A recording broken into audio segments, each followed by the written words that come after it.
Good evening, everyone. Thank you for joining us tonight. Welcome to the Australiana Fund's 2023 lecture series. We're so delighted to offer these lectures to members, supporters and friends of the Australiana Fund. My name is Caroline Johnston. I'm a member of the Council of the Australiana Fund, chair of the Events and Marketing Committee and a chair of the Victorian Committee. I would like to first take a moment to acknowledge the peoples of the Boonwurrung and Wurundjeri people of the Kulin Nation, who are the traditional custodians of the land from which I'm Zooming this evening. I'd also like to pay respect to their elders past and present and extend that respect to other Indigenous Australians present. As we are in a Zoom meeting, and isn't it wonderful that we can actually gather this way, I suggest you put your Zoom screen to speaker view so that you see our speaker speaking and then see her PowerPoint presentation when shared. Please also keep yourself on mute until the end of the lecture.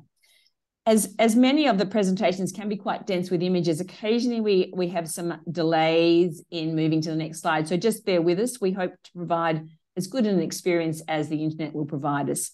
And you will all be aware we're now recording the lecture tonight. During and after, if you'd like to ask a question, please send them through by clicking the chat function button at the bottom. And we'll try to answer as many as possible. We'd love to hear your thoughts on things that you would ask our speaker. So we're most fortunate to have Dr. Anne Watson presenting a lecture on Marion's nature, Marion Mahony Griffin as pioneering environmentalist.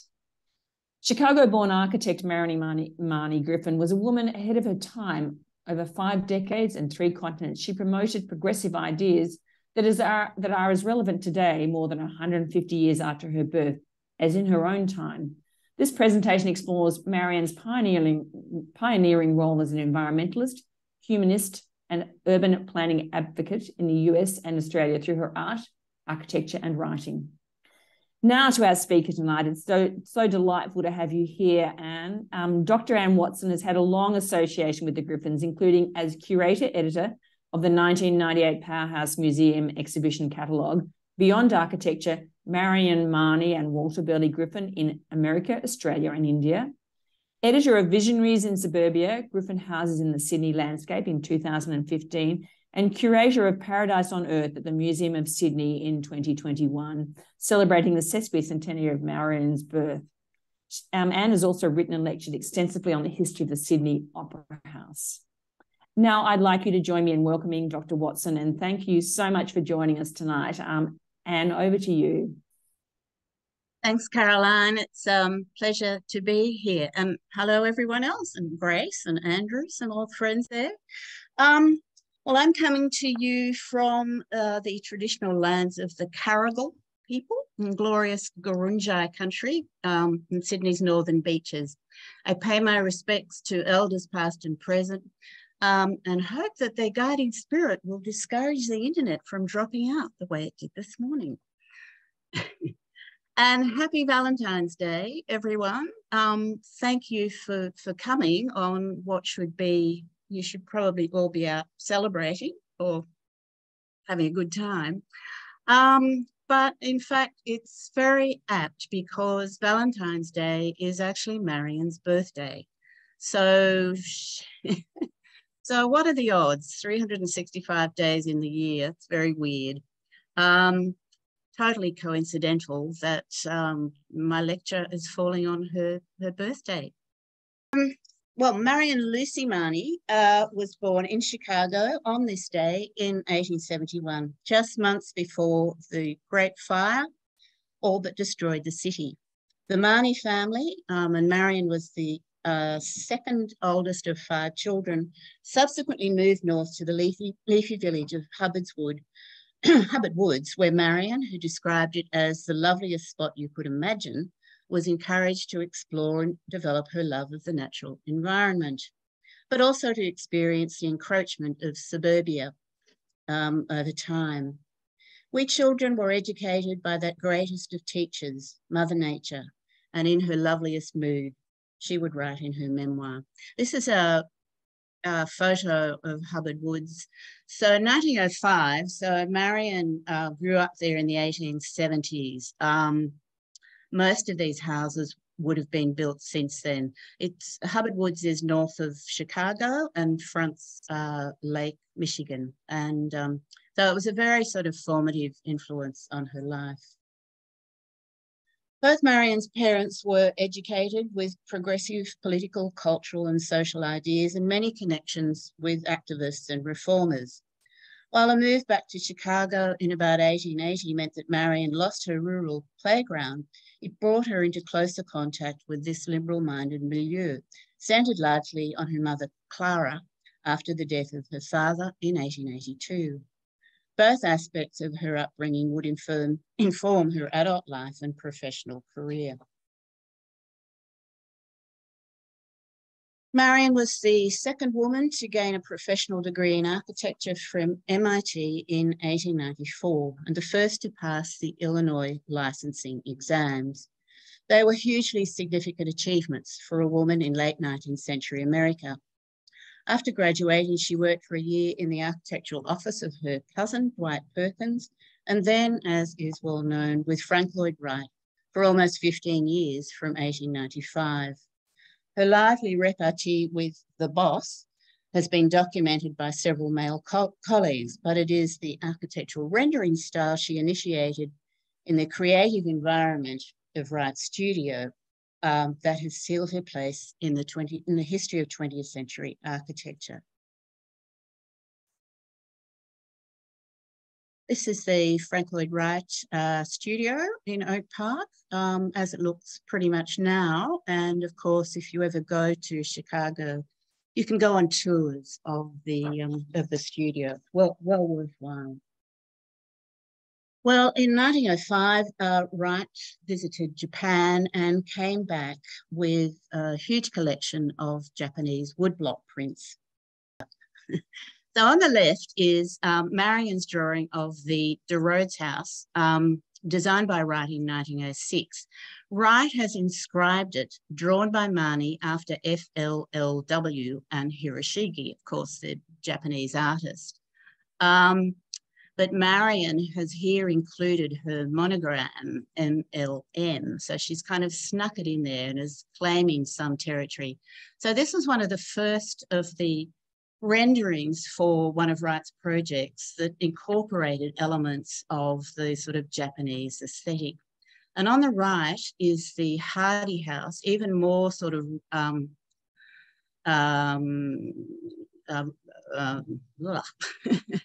more Japanese in style, very vertical in format, with the house itself taking a kind of secondary role to the foreground and the elements of nature. The Hardy house on the right was included in Wright's Wasmuth folio, a portfolio of about 100 plates, called Buildings and Projects by Frank Lloyd Wright, but it was published in Berlin, so it has a German title. And Marion, we think, was responsible for about half the plates in this very, very important book, very important for the history of 20th century architecture, and also very influential. I've just included a few here. This is one of my favourites from the portfolio, and it's a house for Richard Bock, the sculptor, who was a good friend of both Wright and Marion. No MLM monogram there, but in this design, this project for by Wright for a fireproof house for $5,000, if you can believe it, was published in the Ladies' Home Journal, but the same image was in the Wasmuth portfolio. You can see here there's a blank space, but and my screen is just picking up people. Just between the trees, Marion's snuck in her monogram again. So occasionally in the Wasmuth folio, her monogram appears. But generally speaking, Wright was very reluctant to acknowledge any of his architects or assistants, and, generally took all the credit himself. And as we shall see, this kind of misattribution and lack of acknowledgement was continue throughout Marion's life. We know little about Marion's personal life while she was working for Wright. Walter Burley Griffin worked in Wright's studio from 1901 to 1906, but there appears to have been no romantic involvement with Marion at this stage. That would come later.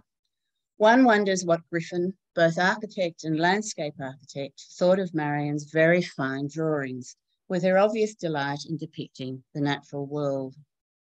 As well as her drawings, Marion also designed stained glass, furniture, lighting, and interior schemes for Wright projects, and was able to complete at least 2 private projects, All Souls Unitarian Church and a house for her brother, Gerald.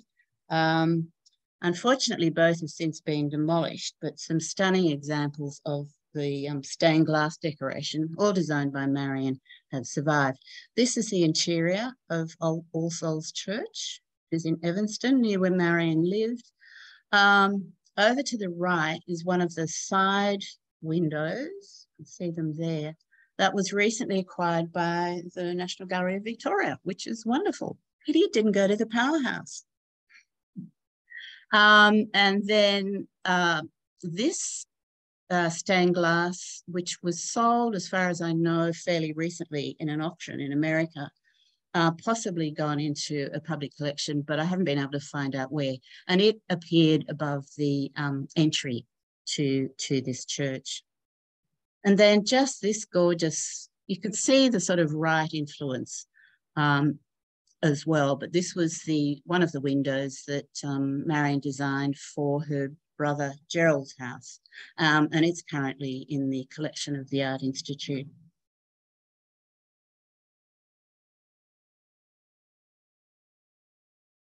We do know that Marion was very close to her cousin Dwight Perkins, for whom she worked briefly after graduating.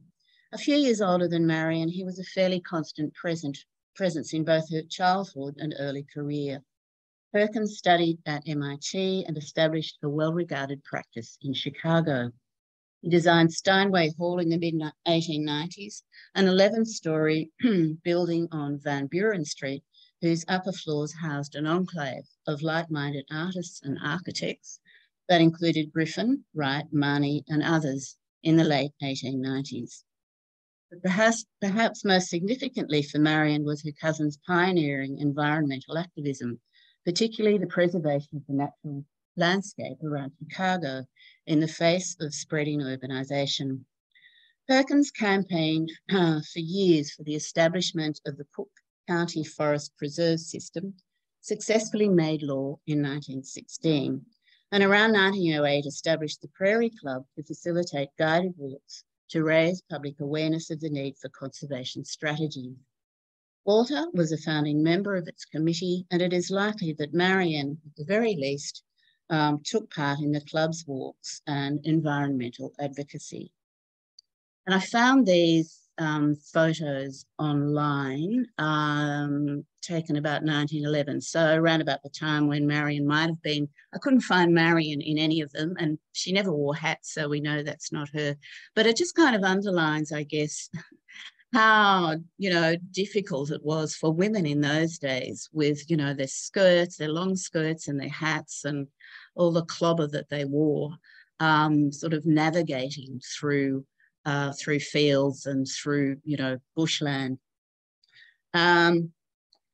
Well, noting that her cousin and Walter were founding members of the Prairie Club, Marion wrote of it. This was the organisation which interested rapidly increasing numbers to take long and ever longer hikes over the regions surrounding Chicago, and later over the state, always under strict discipline to injure nothing and to pick not even a leaf, and under informed leaders to discover and inspect and select the beauty spots and to press for their resumption, for permanent public play spaces and beauty reserves. Thus, Chicago achieved the finest outer park system in the world. So here's Marion, obviously advocating at a very early stage for environmental activism. And this quote, the one I just read, comes from her. She called it The Magic of America, but it's a manuscript, a sort of compendium, memoir, if you like, that she put together in the 1940s of her life with Walter and since being digitised. And it's very, very interesting. If you're interested in Marion Walker's life and, you know, the whole milieu of Chicago in those early days, it's really interesting to go in there and kind of, it's full of letters, transcripts of speeches, articles, photographs, drawings. There's even a pasted in piece of the silk that Marion used for some of her drawings. Well, Marion was also close to Perkins' wife, Lucy, a well-known artist and children's book author, and provided illustrations for several of her books around 1908 to 1910. So here you can see there's a bit of influence of Art Nouveau, but also of Japanese art, and nature, of course, is the prime focus. In 1909, many of you probably know that Frank Lloyd Wright took up with one of his clients, Mama Borthwick Cheney, and left his studio very abruptly and went to Berlin to oversee the publication of his portfolio. He also left his wife, Catherine, and their 6 children. And this is a photograph on the right of Marion with Catherine Wright. Marion was very good friends with her, but it was a great scandal at the time, as you can imagine. Front page news in the Chicago Tribune, and quite sort of devastating for the Wright family, but also interesting for Marion, who, as I'll explain, was to take on some of Wright's undeveloped projects. And a couple of years ago, I read this book, Loving Frank. It came out in 1908, and it's a kind of story written from Mama Borthwick Cheney's point of view of the novelisation, if you like, of her romance with Frank Lloyd Wright. And while it's a bit of a bodice ripper, it is quite interesting to read, but also interesting in that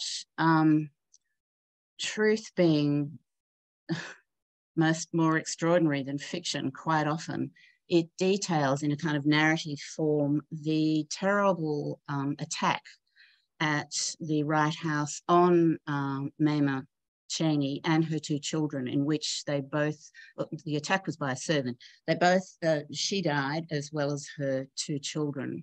And the man, a servant who made the attack, also set fire to the house, which you can see on the left. But it just kind of underlines what an extraordinary sort of, you know, merchandising opportunity Wright's life and all his associations, as well as his work. So there's a lot of fictionalization that sort of focuses on his life, some of which is, you know, hard to believe to be true, but in fact is true. Oh, and I'll just read you just a tiny excerpt from Loving Frank, in which Mama, she's starting her relationship with Frank, and she's been to visit his studio, and she starts off talking about Marion. Marion looks so stylish, she said. She had on a heavy coat and a paisley turban. I can see it now. You, meaning Wright, you looked down at her and said, "What is that thing on your head?" I wanted to giggle out loud, but I kept quiet because she seemed wounded at first. She said, "Don't you like it?" You came over to the railing then and teased her. You said, "On a magician, I like it." And without missing a beat, she shot back at you, "I am a magician." Frank let out a belly laugh. Do you remember what you did then? Mama asked. He shrugged. You put up your hands in surrender. Frank was grinning now. She thinks she performs miracles for me, does she? She keeps me sharp. She's quick with the repartee. And that's in fact been said of Marion's role in the office, as well as the beautiful drawings and wonderful design work. she was very quick-witted and, you know, was able to sort of meet Wright at his own level. For Marion, Wright's departure in the company of May Mahony from both his wife, Catherine, and his practice in late 1909 was a significant pivot. Taking on some of Wright's undeveloped projects, she moved out of the Oak Park studio and back to Steinway Hall, where Walter, who had left Wright's office in 1906, had set up his own practice. With many interests and friends and colleagues in common, it was perhaps inevitable that they should work together. In about 1910, Marion called on Walter to design the landscape scheme for the Milliken Place Decatur residential enclave she was designing. So this was a project that had been on Wright's books when he left, but it was basically undeveloped. When Wright left, he asked a man called Herman von Holst to take over his studio. Von Holst then handed a lot of work on to Marion. And what resulted was this wonderful enclave of 3-4 houses, in which Marion also designed the light fixtures. Walter designed the landscape, and Marion also designed the interiors, which is what she did a lot of in the Wright office. But it's very interesting that this photo of some of the furniture from the Irving House in Decatur is attributed not to Marion, but to George Needicombe, who in fact, he was a furniture designer, but he would have been called on by Marion to draw up her original designs. Nevertheless, his name was on the drawings that went to the furniture maker. And despite the fact that Marion in Magic of America actually states that she was the designer and not Needicombe, the furniture still attributed to Needicombe. So it sort of goes on and on. Part of this estate also included this house for Adolf Müller, beautiful houses, and you can see very quite grand and extensive. So the landscaping by Walter, fabulous interiors, including stained glass, carpets, furniture by Marion. But here's a drawing. Marion included this in Magic of America, her memoirs. Marion has crossed out the name von Holst and written her name because von Holst was sort of supervising the Wright office. Even though Marion was the main designer, von Holst's name originally appeared on the drawing. And of course, Marion wasn't very happy about this. So for about this time, about 1910, Marion produced her first presentation renderings for projects by Walter. The composition of these drawings, combining perspective, site plan, and interior cross-section, all framed by decorative foliage in a vertical format, established the unique presentation arrangement for many of their subsequent American projects. And these were, produced as ink on linen renderings, as are these two, and or colour drawings on silk. And there's a huge collection of these drawings in both the Block Museum at Northwestern University, north of Chicago, and the Avery Library at Columbia University. So on the left is the solid rock house, the first reinforced concrete house designed by Walter. So around about 1910, very radical design, very sort of cubic, flat roof, and of course this beautiful framing foliage. On the right is the house Griffin designed, Walter designed for both Marion and Walter, who by this time were married, for an estate they were going to develop in Winnetka called the Trier Centre. This doesn't have Marion's monogram, but this one about there has Marion's monogram, MMG, Marion Mahony Griffin. And very sadly, the solid rock house has very recently been demolished. It was in a poor state. And while the Griffin Society in America put up a huge fight to have it preserved. This wasn't to be. Some of the windows, stained glass windows, have been preserved though, and I believe one has been offered to the Powerhouse Museum. Let's see what happens there.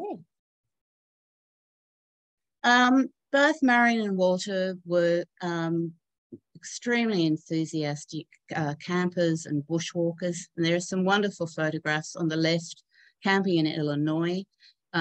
This is Marion and Walter, their old canvas tent. And this one I really like. We think this is probably in Yellowstone National Park.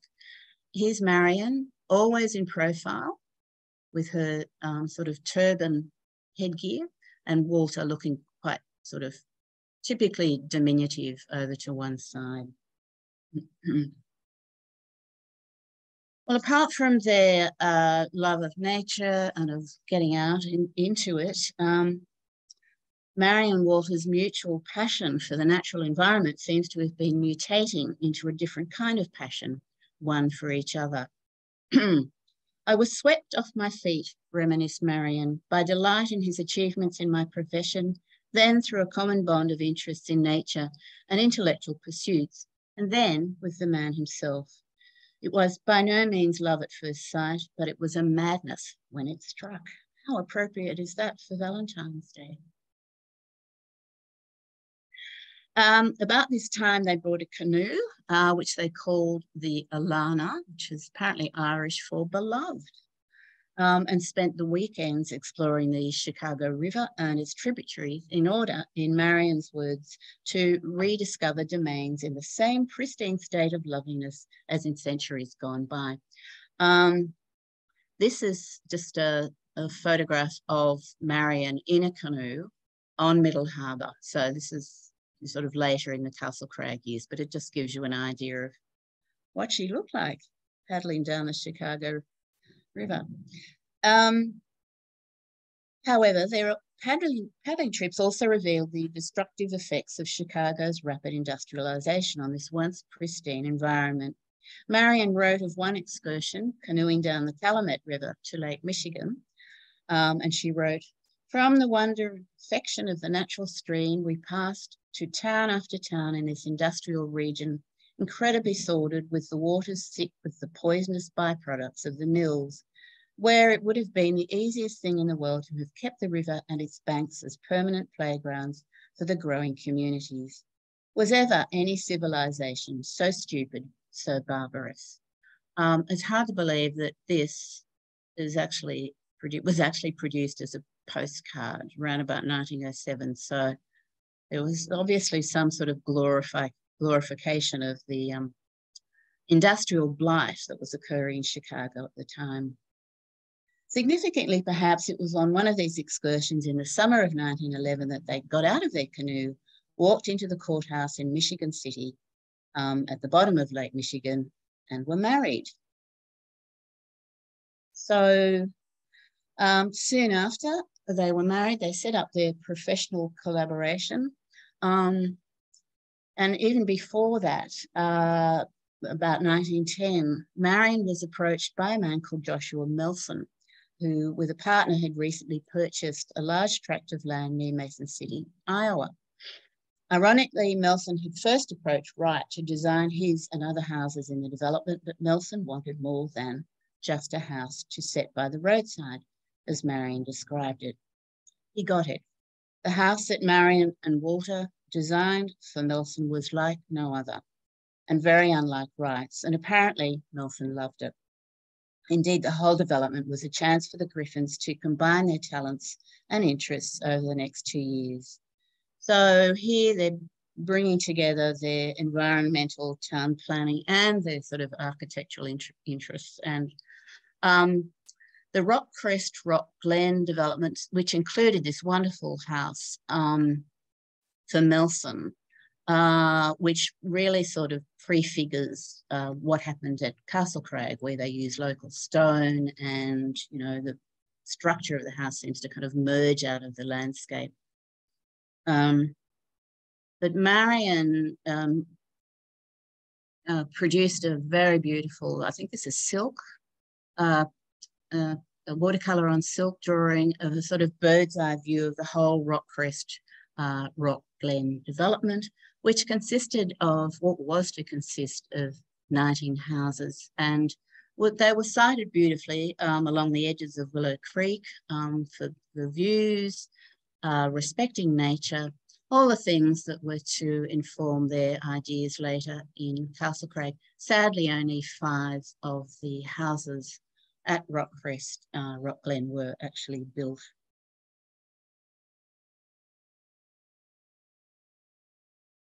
Okay,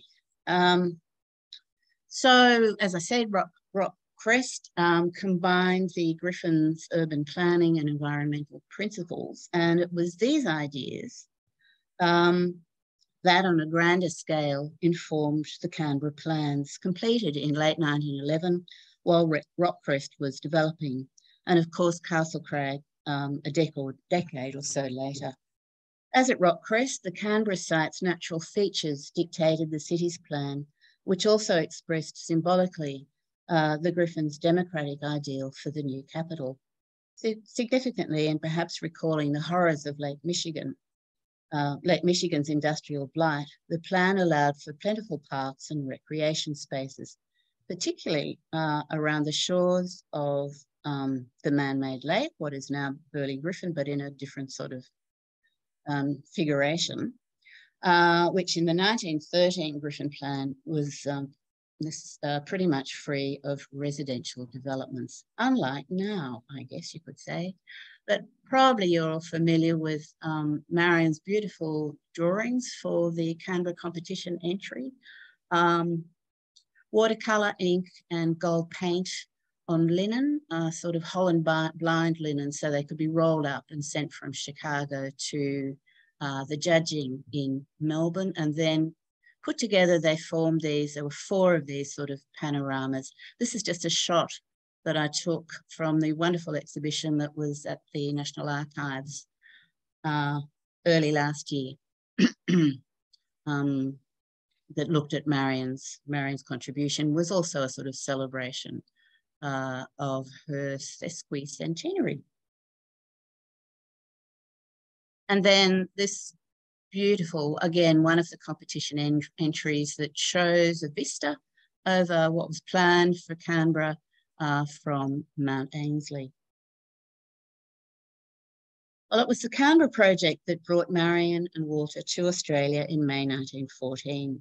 Their enthusiastic response to the Indigenous flora was immediate and stimulated a broader interest in Australia's unique natural environment. And when they arrived, like the day after they arrived, Walter was quoted in the Sydney Morning Herald as saying, "Australia has the best decorative trees in the world, and if she had not, it would still be the duty of the people to make their parks and gardens as representative as possible of their own country. Australians should make the most of the good things of their country and so inculcate in the minds of the young Australians a love for Australia and its native flora and fauna." Quite sort of radical ideas for the time. Appreciating the post-Federation national zeitgeist, the Griffins used their newly acquired public dominance to advocate for a national school of art. It would soon become a conduit for their environmental activism. They joined the Naturalist Society of New South Wales. This is while they're still in Sydney. So they joined the society in about 1914 and undertook regular excursions into the local bushland. And I'll just read from Magic of America again. Marion's writing, Saturday was always kept free for those walks in the outlying districts of Sydney, anything up to 20 miles, with Miss Laplastrier, the botanist, identifying trees and shrubs and flowers.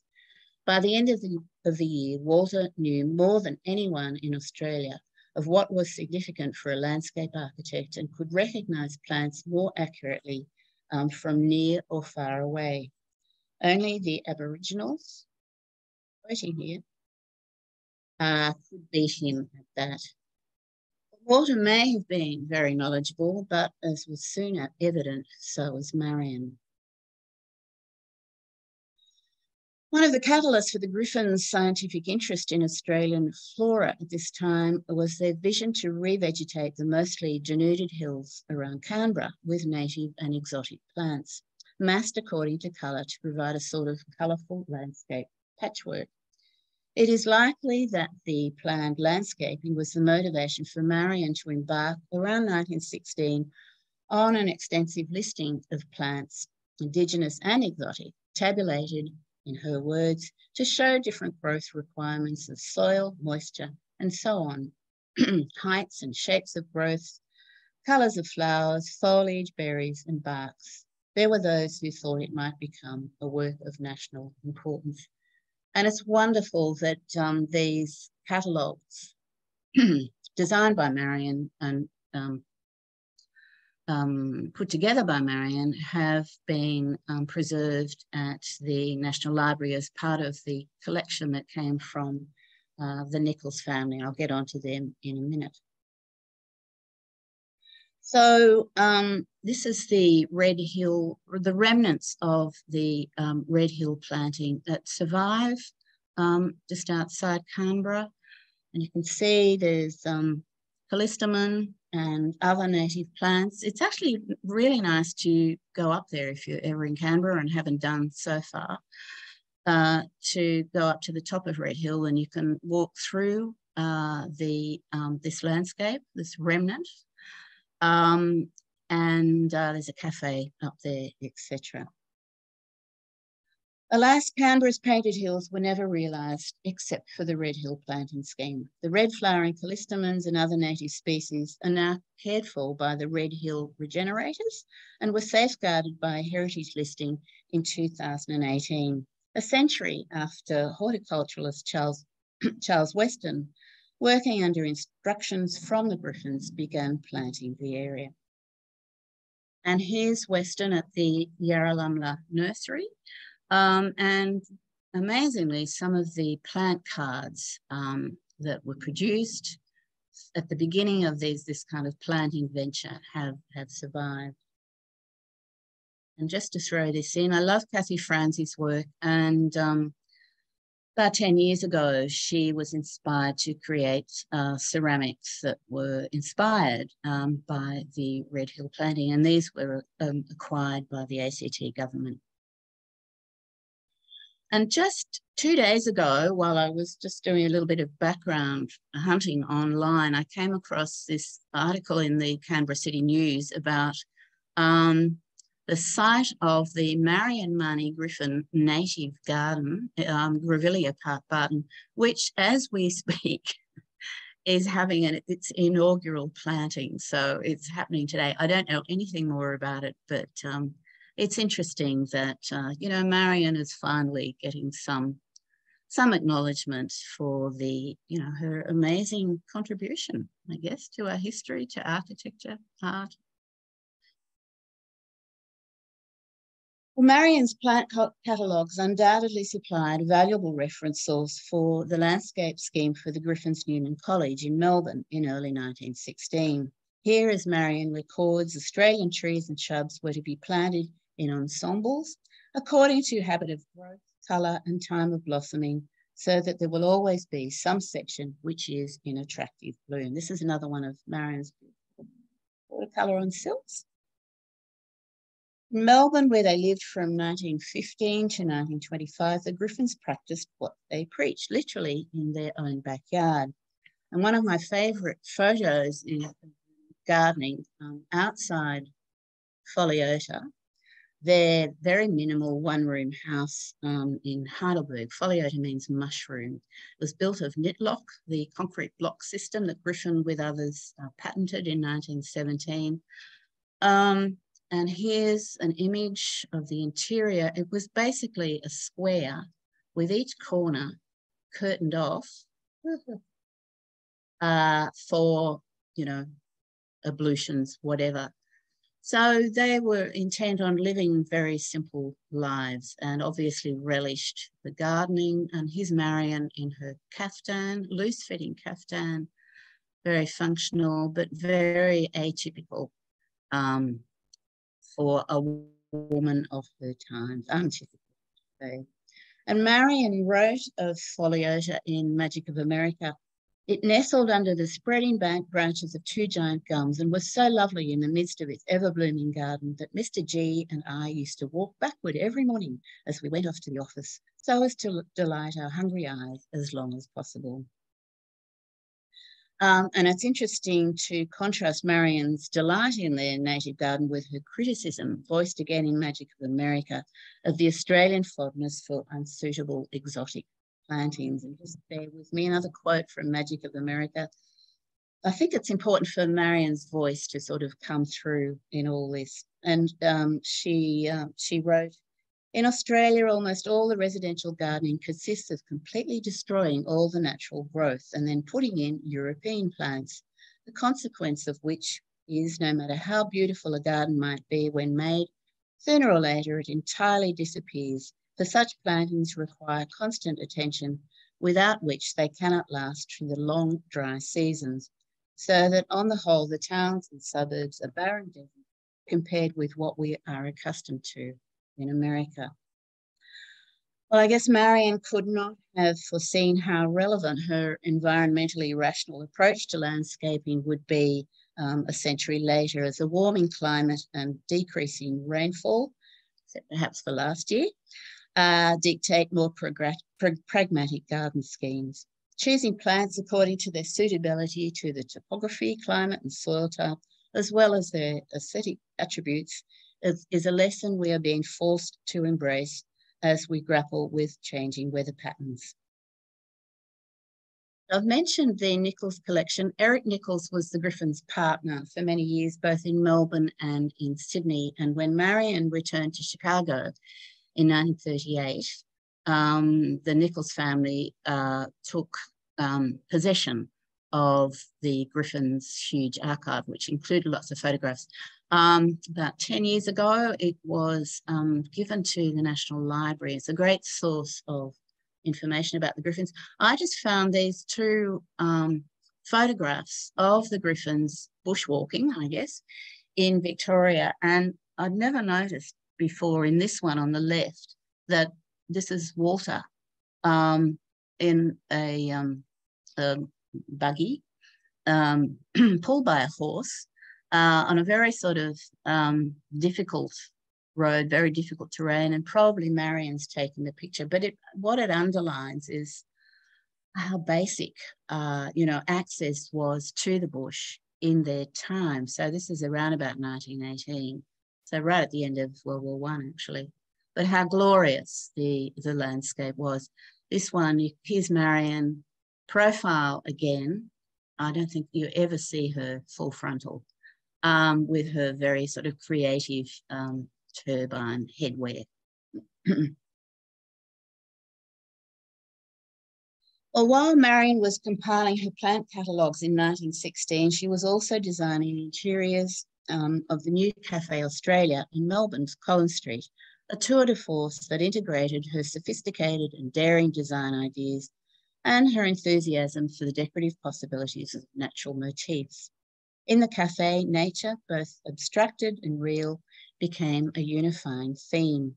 Although typically contemporary accounts are credited the work to Mr. Griffin alone, extensive documentation suggests that Marion was the main designer. Walter at this time battling the bureaucrats over the implementation of the Canberra plans.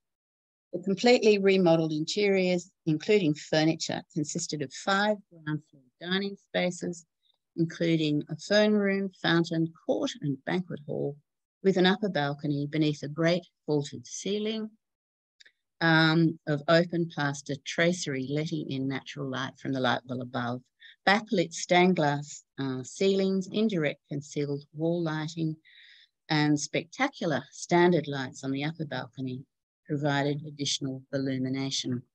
Well, there are quite a few black and white photographs of the Cafe Australia, but they don't do justice to what would have been an extremely rich and sort of colourful interior. And here's a quote from a contemporary newspaper account, so you'll have to use your imagination.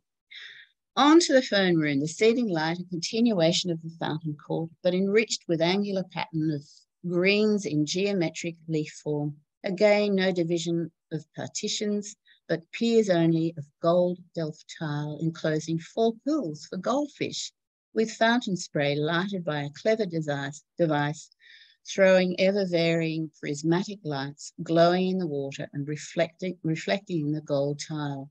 The whole set in boxes of growing flowers and surrounded by greenery. To one side of these rooms is the grand staircase leading to the balcony or the dining hall. Here the motif of the piers is used for newel posts surmounted by great bowls of palms and flowers and dripping vines. So quite a spectacular interior. And at the back, you can see there's a mural called Dawn in the Australian Bush, painted by Marion's friend Bertha Murfield. And you just have to imagine the sort of pinks and oranges of that she would have used for this kind of dawn wall fresco. And Bertha Murfield accompanied Marion in late 1918 and a couple of other friends of Marion's on a drawing trip to Tasmania, specifically, according to Marion, to make drawings of the fascinating trees to be found if only one can get away from the habitations of man. We had a wonderful fortnight which enabled me to add a number of unique trees to my set of forest portraits. In fact, Marion visited Tasmania for over a month during the Christmas period, and on the 27th of December sent Walter a postcard. Beloved, think the money for this trip might be well spent if I could stay long enough to make a dozen tree drawings, have one in pretty good shape and 2 others in hand, just in pencil, but enough to work from. And as well as the drawings en plein air, Marion also took copious photographs during the trip, perhaps working on these once she was back in Melbourne. But from these have come her set of what she called forest portraits, neither conventional botanical illustrations nor purely artistic interpretations. The forest portraits are Marion's unique and eloquent response to Tasmania's magnificent plant life and its natural environment. The significance she attached to the portraits is underlined by the inclusion of photos of 24 of them in Magic of America, accompanied by her own evocative and lyrical descriptions. Marion produced the portraits generally as ink on linen studies, followed by coloured inks and dyes on silk drawings. And unfortunately for us, most of these coloured silk forest portraits are in American collections. Presumably she took them back with her to America. Sorry, I'll just go back. So tree ferns, Marion wrote almost transcendentally of this portrait, this tree portrait, to walk in trance down the long aisle flanked by great golden brown columns, eyes lifted to dwell on the open lacework, fretted vault, through graceful fern fronds to blue sky, to walk, to stand, to listen. And of this one, she wrote in Magic of America, seeing this tree at sunset, I could not resist painting it so, but the colour is there in the bark and no reflection of the sun's glow. The angel who painted Australia was the greatest of them all.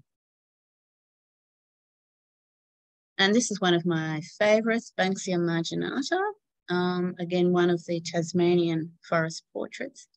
This one is, it also appears in Magic of America as a forest portrait, but it was done slightly later in Castle Crag.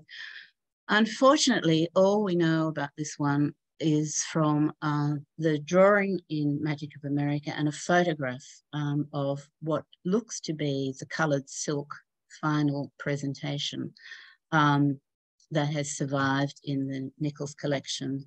So presumably quite a few of these silk drawings, because of the nature of the material that was used, just haven't survived the passage of time. Or maybe they're out there and they'll one day just materialise. That would be nice. Before her trip to Tasmania, Marion presented a lecture titled Community Planning and Planting to the Women Horticulturists Association of Victoria. The talk was reported in the Australasian, and I quote it at length because it encapsulates the holistic philosophies both Marion and Walter spent their careers promoting. Mrs. Griffin emphasised the desirability of horticulturalists and architects working together so that proper consideration could be given to the location of buildings in relation to a garden scheme. She emphasised the beauty of native Australian flora and the very great desirability of using more, at least 9/10 of native flora to 1/10 of foreign material. Not only can the maximum beauty be obtained in this way, but it will be attained in the shortest time and the least expenditure. The talk was illustrated by drawings showing the grouping of buildings and massing of plantings, presumably Marion's own drawings, emphasising the advantage of working together in our communities instead of following the present custom of leaving each individual to determine his element of the common problem. Community gardening, what a good idea. Let's do it.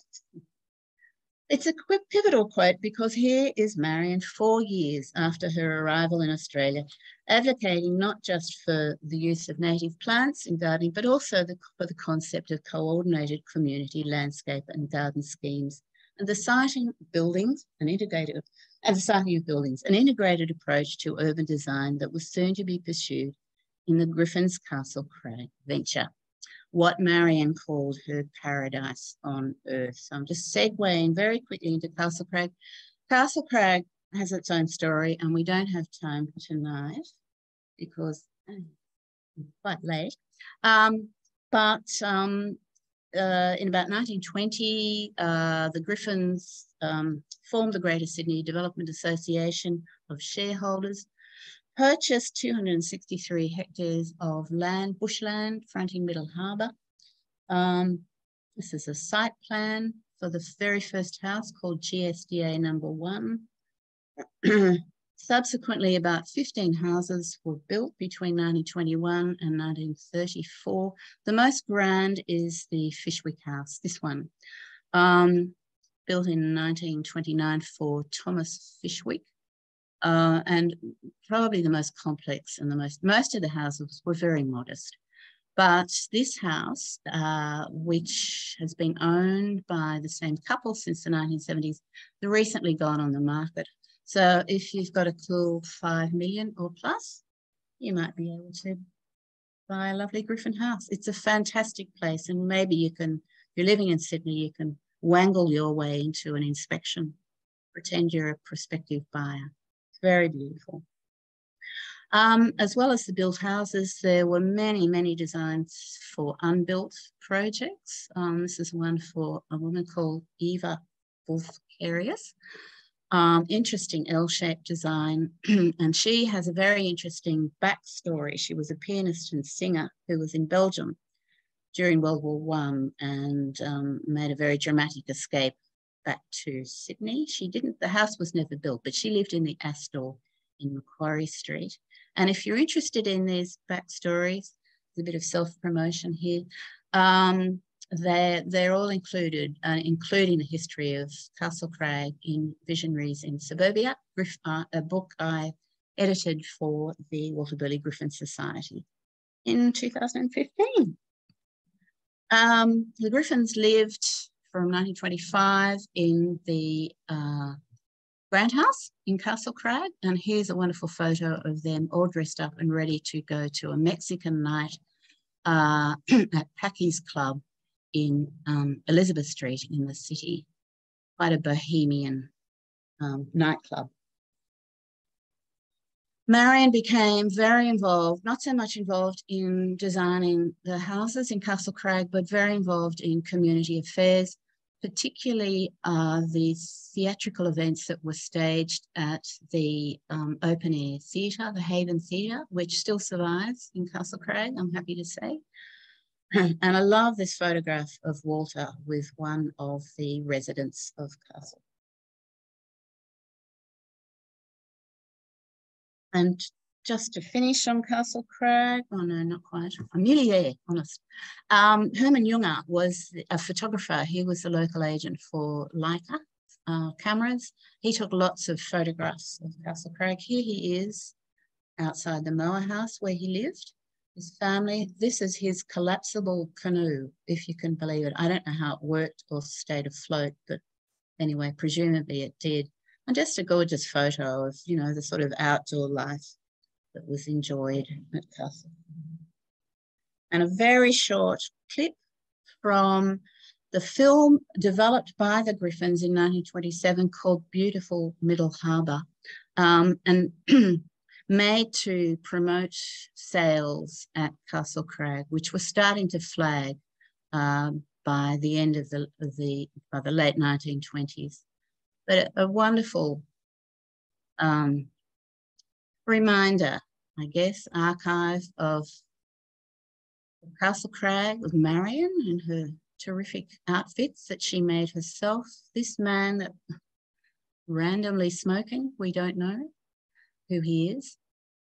And this is the Mower house. And most of the houses built in Castle Crag and designed for Castle Crag had flat roofs. So they were used, you know, for all sorts of outdoor occasions. And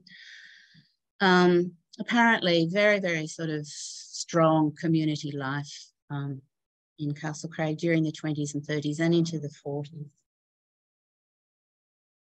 Okay, well, in late 1920, I was taking a walk in my favourite reserve near where I live, and I spied from the track, just about 3 metres in, a lone Christmas bell in amongst the gorgeous grove of flannel flowers. And I was absolutely astounded because I was in the middle of putting together a talk that I was going to give on the museum at the Museum of Sydney on the 14th of February the following year about Marion. And it reminded me of a letter that Marion wrote to her friend Miles Franklin. She wrote in 1929, at Christmas in 1929, Castle Crag has concentrated for the past week on safeguarding the bush. We have all been taking turnabout at being out at 4 a.m. and late evening, though Walt has been on duty just about all the time. We think our dozen rangers on duty have made a decided difference in the stripping of the 3 promontories of Christmas bush and bells, though some rascals have slipped through our fingers.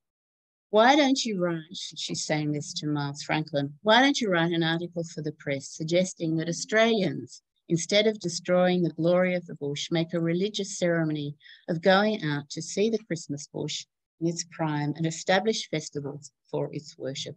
A good religion that would be. Well, amen to that. And there's certainly room for improvement in the way Sydney's developing, but not wishing to end on such a negative note.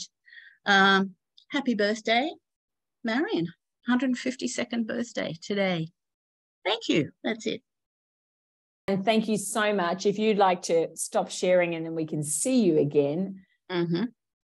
And I just think you've just given us such a rich picture of Marion Mahony Griffin. It's just been, I've just been so extraordinarily fascinated, even knowing some of her life. The richness of, I think, as you said, her voice, as well as her amazing designs, that has just been fantastic. And you've clearly got such a depth of information about them that I'm sure we could all keep on listening for ages. I'm conscious of the time and some of you may need to go, but I think it'd be worthwhile having some conversation before that happens. We have a few questions interested in her early training because she clearly had the most wonderful ability to actually put her designs out. I mean, those wonderful portrait designs with the house, the contours and the sketch plans, quite extraordinary. And then you go through to all the Canberra. What was her early sort of design and training? Well, she studied architecture at MIT, as I said, but part of the training was she also studied art, drawing itself. And she obviously had a natural facility both for drawing buildings and quite complex and unusual perspectives. but also just kind of capturing the essence of nature. And I think, you know, a real sort of spiritual, she had a real spiritual connection with nature. Quite a wonderful combination. Now, just a couple of, we have a few comments in the chat function, and from Katrina Quinn, who is one of our speakers from last year. She may need to go, but she mentioned, interested to know, is it SAHANZ is doing a special themed edition of issue of fabrications this year, focusing on interiors, a rare opportunity, maybe a paper on Marion's interiors would be timely. And so she's given the link to everyone, which is terrific. And lots of lovely thank yous. Thankful to live with her legacy every day at Arthur's Circle in Canberra. Now, maybe if I'll read this, the attribution of furniture from Newman College and Cafe Australia has evolved over the years and now sit firmly with Marion, says Michael. How has this happened, and is she newly considered the preeminent industrial designer of the pair? This is from somebody who owns a Newman College dining chair. Oh, okay. Oh, well, lucky Michael. Was it Michael? Yes. Yeah, I'm going to have to go down the attribution path, I guess. Marion had a lot of experience working at Wright's, in the Wright studio for 15 years, designing furniture.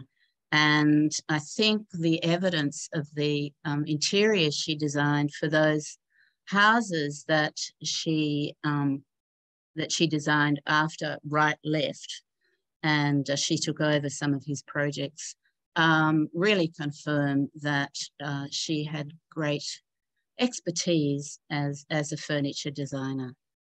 So while we can't be definitive about it, and, you know, maybe they just sat down, the two of them, and, you know, Marion sort of sketched up a few plans and Walter added it. It's very hard to kind of, you know, draw the line definitively. But I think interiors was her forte. And and I think particularly the Cafe Australia and the Capitol Theatre, which I didn't get onto, but which is a whole other story, you know, I think were largely Marion's work. And some great information from Amanda Dunsmore from the NGV. Obviously thanked you for a wonderful lecture, but she said the arch-shaped window from her Evanston church is now in the Art Institute of Chicago. Okay, thank you. Which is great news. Thank you, Amanda. And Jennifer, who'll come on briefly, Jennifer Sanders, said, Marion's life story becomes richer and more complex the more we hear of her life. What would you regard as her most significant influence from her time in Australia? Significant, sorry, say the last bit again. What would you regard as her most significant influence from her time in Australia? It's just, well, I mean, it's both of them, I guess, together, separately and together, both Walter and Marion. But her influence is, well, first of all, because she was a woman working in a man's profession, very much so. So she was a woman ahead of her time. She showed the way that, you know, women could work in male-dominated professions. And I think, you know, that extraordinary respect for the natural environment was very, very important. And, you know, even more so today with, you know, the problems of climate change and a deteriorating environment. You know, I think she's really come into her own. And I think she, you know, she was very daring. You can see very bold, quite bohemian, quite intent on being herself and not sort of towing the usual female line. So an early feminist as well. I think, you know, I think her life's been a great influence on me. I identify very strongly with Marion. Some people say I have a nose like her. And I think what you have showed us makes us all realise just how important it is, but how important it was back then, and the importance has not changed at all. No. But, you know, she just wasn't acknowledged back then, and it must have been, you know, very annoying to say the least for her. But She always deferred to water. That's the interesting thing. And throughout her memoirs, Magic of America, you know, she gives him credit for everything. And she was obviously, you know, very devoted to him, but also, you know, at the same time was very much her own person. Now, one probably last question, I think, given the time, how aware would she have been of Charles Rennie Mackintosh and the Glasgow School, who shared so many of the same influences? And would they have known much about her work? Probably wouldn't have known much of her work. Mackintosh would certainly. The interconnection between Frank Lloyd Wright, Mackintosh, and the Wiener Werkstätte at the beginning of the 20th century is really, really interesting. And we don't know that much about. We know that they were all influenced by Japanese design. They were all trying to sort of forge a new kind of modern aesthetic. Whether the Mackintoshes, and of course there was Charles and his wife Margaret as well, again another couple working together, and she getting very little credit at the time. Whether they knew about Marion's work, I doubt it, because, you know, she was, even in Sydney, you know, 10 years after her work with Frank Lloyd Wright, when she produced half the drawings in his seminal portfolio, you know, she still wasn't being sort of credited. So no, I don't think they would have known of her work. They certainly would have known of Wright's work, and so they would have known of her drawing style through Wright's portfolio and his interiors as well. So, you know, there's that crossover, but it was all about Wright, not about Marion. And do I think Grace has a question? Thank you. Actually, I don't have a question. What I have is congratulations. I just want to congratulate you on a most terrific talk, and which clearly has the most important research and documentation behind it. And I know you have masses more information as you keep revealing as the questions come up. So I just think that's a very, very important research project and documentation, and it's just been so terrific to hear it. I think most of us have fractions of that information, but not all of it. And it's very important that you've researched it and recorded it. So thank you. Thanks, Grace. That's lovely. I'm not the only one, I have to say. There have been others. And Glenda Corporal's book called Making Magic is also quite a good read. It's kind of spins a story, I guess, about Marion's work, but it's very much based on, you know, sort of documentation about her life. And also Anna Rubo was one of the very early Marion scholars, and she contributed to the 1998 exhibition at the Powerhouse that I curated. So, you know, there are a lot of others out there. These are really, really important backgrounds to things that are going on now. And it's very, very important that people know what's happened before. So thank you. Yeah, my pleasure. Thanks, Grace. And Jennifer Sanders, who is the chair of the Australiana Fund, would like to come in and say some words. Jennifer. And what an absolute delight. You always astound me with your breadth of vision and knowledge, and the way that you can go into somebody's mind. I know you are actually seeing yourself as a sort of a new Marion. You said so yourself, but it's more than that. You have a wonderful simpatico understanding of her, the challenges, but also how relevant it is today. And I think that just goes back to the foundation of your curatorial career, all your work, the research, bringing it all together. And every time I hear about Marion Mahony Griffin, I just think, well, you know, there's so much in life that we see in segments, or we see it in chapters, or we see it by typology, whereas you open up the whole world of Marion with Walter, that Marion's world was just, you know, so inspiring, just like your talk. So thank you. Thank you very much. Thanks, Jennifer. Yeah. And thank you to all of the people who attended the lecture tonight. We've just launched our 2023 program. And thank you to everyone at the Australiana Fund who helped make this possible.